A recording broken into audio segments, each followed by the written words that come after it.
What-o! Said a ting. Welcome to, not a lot of people know that, part 5. Yes, you lot out there, are you so lucky? How can you be getting so lucky, my God? Flight of Icarus in those grubby, dirty by now, horribly sticky little fingers and hands and grubby palms. And all what else is grubby, I don't know. Flight of Icarus, I've got the fire. Ooh, I have right now thinking about this. Oh my goodness, the memories for this. My very first exotic jaunt over to the island of Jersey, followed by a swift little aeroplane ride, 3,000 kilometres due east of, got that wrong, due west of Watford. My goodness, I go the wrong way, I go to bleeding Russia, that'd be all over. Yes, due west of Watford, 3,000 odd bloody miles, forget this kilometre stuff. Where do you think you are, bleeding France? No, thanks very much, I'm right here. Anyway, Flight of Icarus, do, Flight of Icarus. My first single, released the 11th of April 1983, chart position number 11. Didn't quite get a number 10, did it? Anyway, my first record with a band. I starred in the video. Did you see that? Did you see that handsome geezer with the blue chops? Oh, it wasn't half cold out there. Anyway, no, we did this. Oh, fantastic. First trip to from Jersey to NASA to do the album.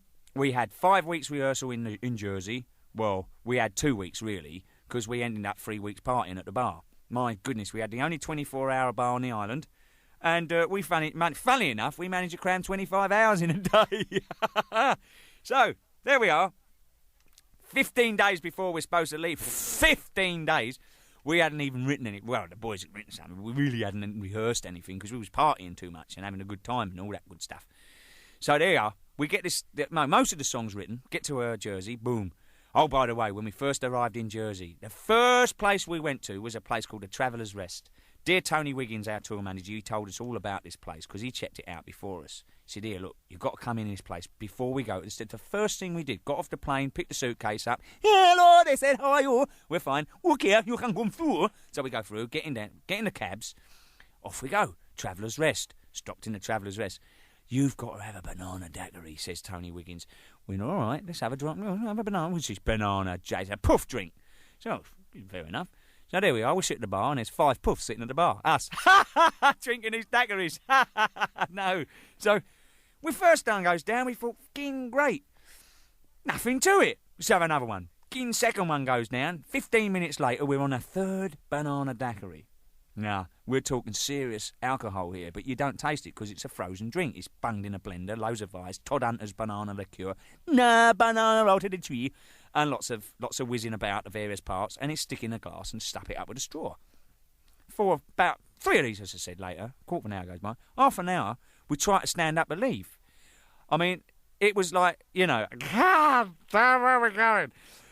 We were gone. Man, we spent many a night down that place, but only after. Oh, we did have a party after we actually recorded Flight of Icarus. We went out there in the pub and tried to get it together. The next day, it weren't happening. But we went after we celebrated. We went out and celebrated the first single being we recorded it. But just before we did this, before we recorded the song, Steve said to me, he said, I think we ought to speed it up a bit. I said, yeah, I think it should be a bit fast. And Dave and Bruce and H, had written this song. And they were like very adamant about the tempo of this thing. They didn't want it sort of speeding up or anything like this. So I said, yeah, just play it a bit faster. I said, yeah. So I said, no, that's it up, don't worry. Okay. So we get in the studio, and we rehearsed it. We've done it once or twice, and it was, happening, but not. So I thought, I'll boost it up a tad. I'll pump it, So I'm out there, boom, out we go. Kiss back in the gym. And Bruce, Dave and H going, Nick, what are you doing? I said, nothing. And I thought to myself, oh, there we go, the new boy in the band. And I think, he's only been in the band in 2 months, and he's speeding everything up, Anyway, as it turned out, it's great, wasn't it? It was a really good song. So they asked me to do the video.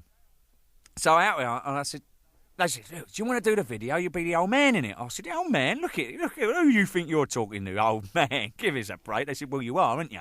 Fucking cheek. To have a swift kick up the jack seat with that. Poof, right, they get the bump and that. So there I am. I'm out there. They said, yeah. I said, all right, I'll do the video. And they said, yeah, but we got to blue your chops. I said, what? I said, we got to put blue makeup on your face. I said, you can piss off. I ain't having none of that. They said, you fucking will if you want to star in the video. Yeah, so there. You want to do it or not? I thought, well, you know, I'm the new boy and I should do it, really. I'll be a bit fun. And it was. It turned out to be the most amazing fun, I tell you. We really had a good time. A couple of dodgy moments when I was standing on the edge of this little cliff looking down at looking out to the ocean. The wind was blowing. No, the wind. I was as well, actually, but nevertheless. I was kind of had a look. It was about 60 feet down to the ocean. Getting great big waves rolling in there. I mean, I only need to fall over and that was it. Goodbye. No Nicky to help me out with the wings, you know. Come on, Dad, watch this. Anyway, that leads me on to I've Got the Fire, which is on the B-side, as you know, of Flight of Icarus. Now, for you boys and girls out there who've been paying attention and doing your own work and buying the first, second, third and fourth box set of the new singles, etc., or the old new singles, I've Got the Fire was recorded on the very, very first Maiden single, which was Running Free. And now, we've already talked about that. But the boys decided to do it. Steve said, look, I'd like to have the definitive version of this, studio version-wise. Let's do it again. So that's why we banged that on the Icarus single. Now, moving on slowly but surely to The Trooper. Now, that's a great old... Oh, man, that's a song to play, man. All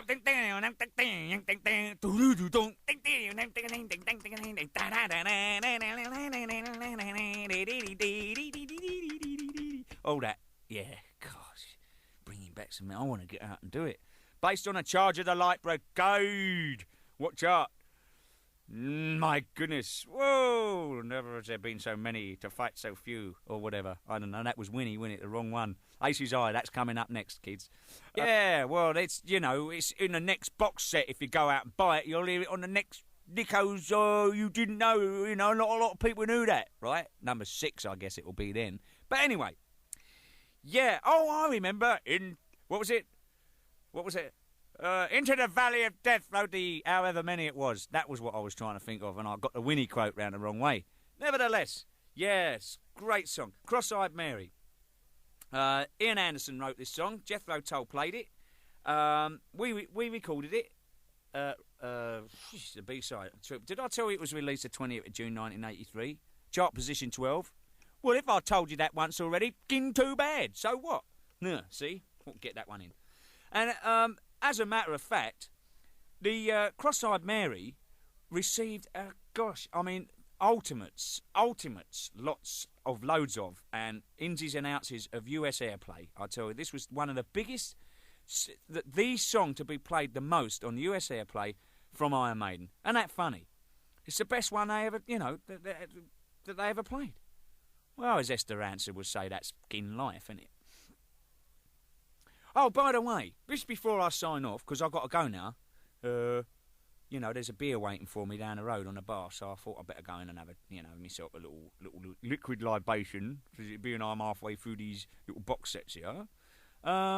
Did you hear one about the queer shepherd? No? Well, he kept mounting goats.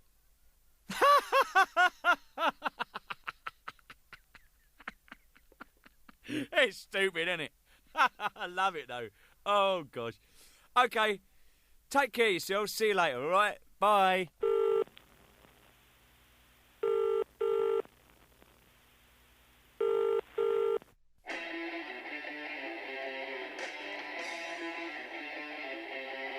Well, hello.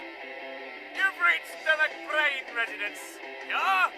If you don't give me a piece of your mind on this here tape, I shall come round there and lay you down without a tear, and I'll draw your last parting groan from you, inch by inch, do you hear me? So leave your name, your number, and I'll call you back, or Sweepy, or even the Bubbly will. So get to it after the tone, okay? Right, I should think so too.